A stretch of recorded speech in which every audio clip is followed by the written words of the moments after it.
What's up, ladies and gentlemen? Today I have a good. I have three topics that I want to share. I want to share. Um, the protesters are preparing for a riot downtown at Daley Center for they're protesting against the ICE thing and migrants, if you will. I want to talk about 1 trillion dollars in counterfeit goods. I like to watch like CNBC or those articles that come on about real life stuff. So I thought that would be intriguing, but I did watch it a little bit, and I wasn't really intrigued. I ain't gonna lie to you, but we're going to cover it because we might can mine some nuggets out of it, and I want to touch on motivation a little bit toward the end. So here's the first article here, and it is talking about preparing for migrants or something like that.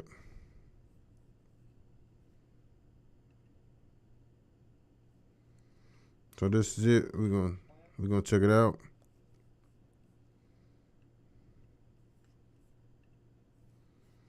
Make it a little bigger.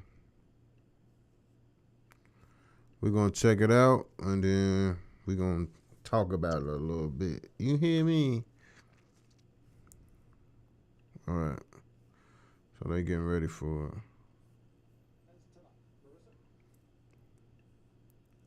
Daley Plaza empty now, but tens of thousands of people are expected to gather there to start the No Kings demonstration opposing President Trump's policies, ICE raids, and deportations. So they saying it's empty now, but it's gonna be tens of thousands of people down there tomorrow. Uh, Joe, this is expected to be big. We're talking there's going to be a stage, risers, and speakers, including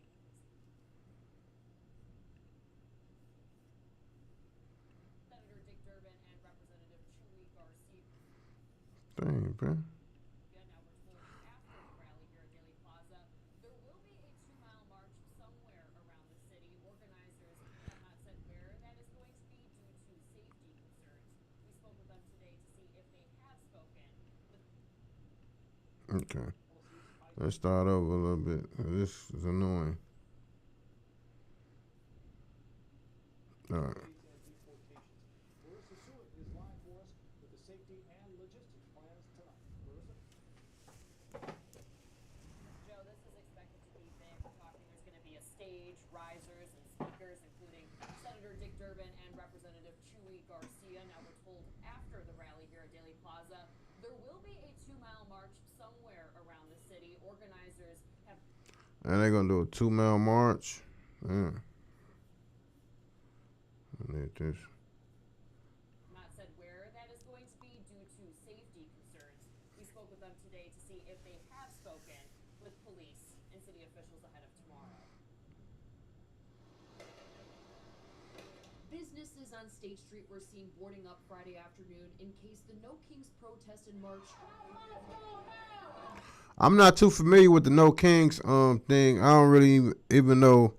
Thank you guys for the likes and viewing. I don't even know what the No Kings thing is. If anybody know about it, I just thought it was like about ICE and stuff like that. But they saying that it's something to do with some policy or some bill or something that Trump did recently. I don't know. But it's gonna go down tomorrow. I know tomorrow. They say the Daley Center, that's around about like you looking at like Washington. They say it's gonna be about 20,000 people down there, so it's gonna be definitely a traffic jam. Riots and looting. We are committed to a peaceful protest, but we are also very angry. But Denise Poliak with Indivisible Chicago, one of the organizations heading up the protest, says the goal is to keep it calm. We have trained and have volunteer marshals, safety marshals that work with Indivisible Chicago, and will be out there with yellow vests tomorrow to try to isolate and de-escalate any concerns or things that might happen. She also says the group has discussed. Yeah, my only thing is like I ain't gonna lie to you, like cause I know in California they was like looting and stuff like that. And I ain't saying I'm against looting and stuff like that, Because last time with the George Floyd situation, like motherfuckers was outside. You see what I'm saying? But on this occasion, like they messed up the Apple Store. I mean, it's like how many times could you mess up some shit before the people say they ain't coming back? You know what I'm saying? That's my point. So, let's see. That's damn near that on that. Ain't really too much. Nothing much to see here. Have you guys had conversations with the city, police, OEMC, and what have those conversations been like? We've had Damn. communications with the city we felt were appropriate to ensure that this will be safe tomorrow. But there are times, and I understand from the last protest just a couple days ago, the organizers refused to meet with police leadership. Former Chicago. Yeah, so everybody got their talking points and stuff like that. Yeah, tomorrow it's gonna be a lot of traffic. It's gonna be going down.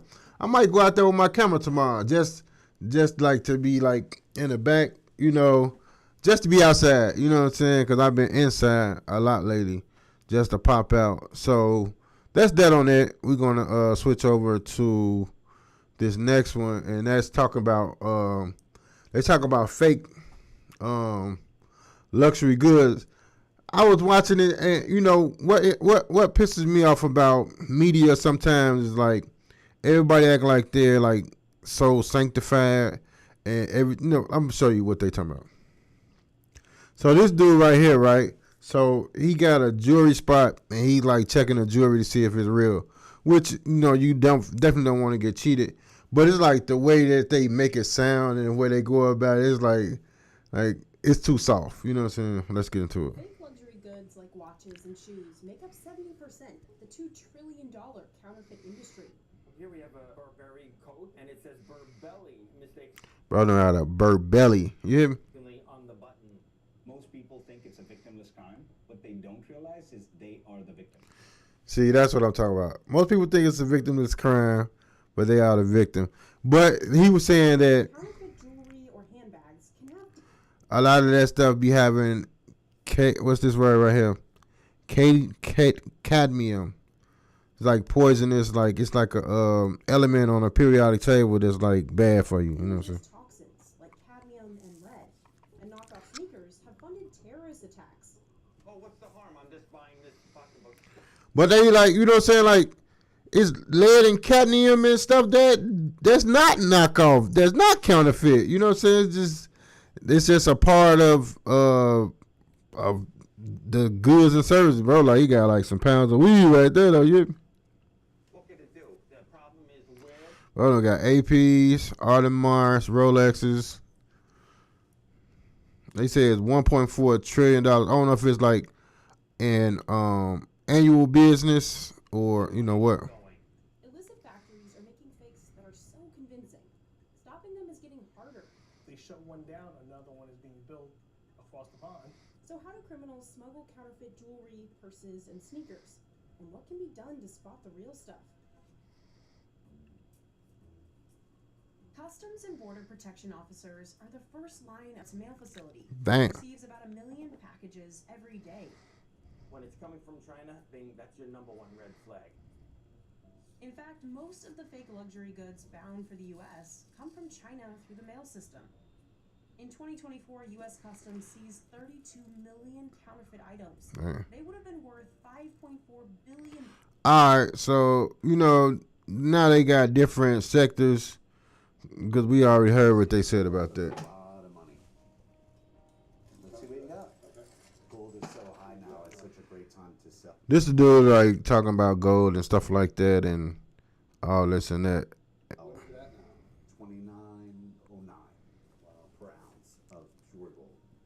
I remember when it was $40 an ounce back in the day. First, Michael runs what's called a scratch test on the gold pieces. So they counterfeiting jewelry, sneakers. Back then, things was so much easier to tell. I'm talking about the year like 2000, but now. Which sees roughly 10,000. So they're StockX. So they, I guess, like people getting them from overseas and putting them on StockX. Items a day.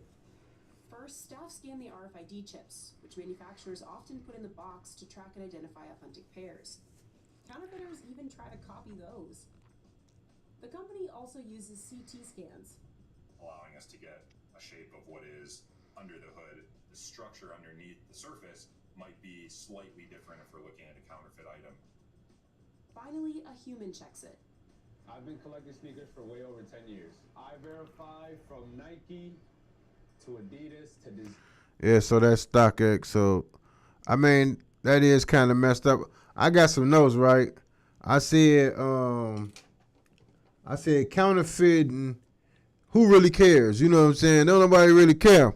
But you know, you do care if it's your goods. You know what I'm saying? Like say you got some music. Remember like we used to like take people's music, like what we used to like download it or stream it, or we did something with people's music, right? If that's your music, you care more about it. You know what I mean? So don't nobody really care until it happens to them. You know what I'm saying? That's just the truth. That should be a song. Designer, saw pretty much everything. Anthony Tangarif can inspect 250 pairs a day. First things first, we're always going to start with the box before we always get into the shoe. Up doors. I grew up in the 80s going on raids with... So they got watches. In New York City's Diamond District to look for real ones for his clients. He buys and sells about a dozen watches a week. Luxury bags. For the bag. We take a picture of the handbag in between the blue square and then the Raspberry Hardware logo photo. So now they ask them for the serial number. Entropy uses AI to compare these photos to millions of images of real and fake bags already in its database. It's that extra layer of confidence. Without the right tools in your back pocket, you'd never be 100% sure. Easy. Oh, luxury bags. What else they got? We gonna get up out of here. Clothes. On the Snoopy logo, I'm next gonna go to the extra. And Christian Louis Vuittons. $600. Even used pairs that have been refurbished can fetch a lot. That's why Vincent Rao, a cobbler in New York City, charges up to $95 to resole these worn-out pumps. When you have That's a decent little hustle, like repairing shoes. It's not well, on the contemporary side, people like restoring Nikes and Jordans and stuff like that, but I guess I don't know if he do like he says Vince's Village cobbler. I don't know, bro. Bro probably do like more like dress shoes and shit like that. But the market for like Jordans and Uggs and Air Max L1s restoration, that's pretty decent right now. can have unsafe working conditions. So they just going over the storylines of counterfeit. A couple people got locked up or whatever. So that brings me to my last point, and that is the motivation. I just posted a short, and I was like, if you're going to be successful, you're going to have to work your ass off. Like, and that's true, you know. And one of the thoughts that I had lately is, life is all about like getting to a place where you have speed. Like success is about speed. Like you see a person go from being broke to the next year they could be making $1 million or 200,000, whatever, you know. But just that speed is what success is all about. So I finally got to the point to where I got some speed. Like I got my little office set up. I come in, turn on the camera, turn on the stuff, whip some stuff up, and I got speed.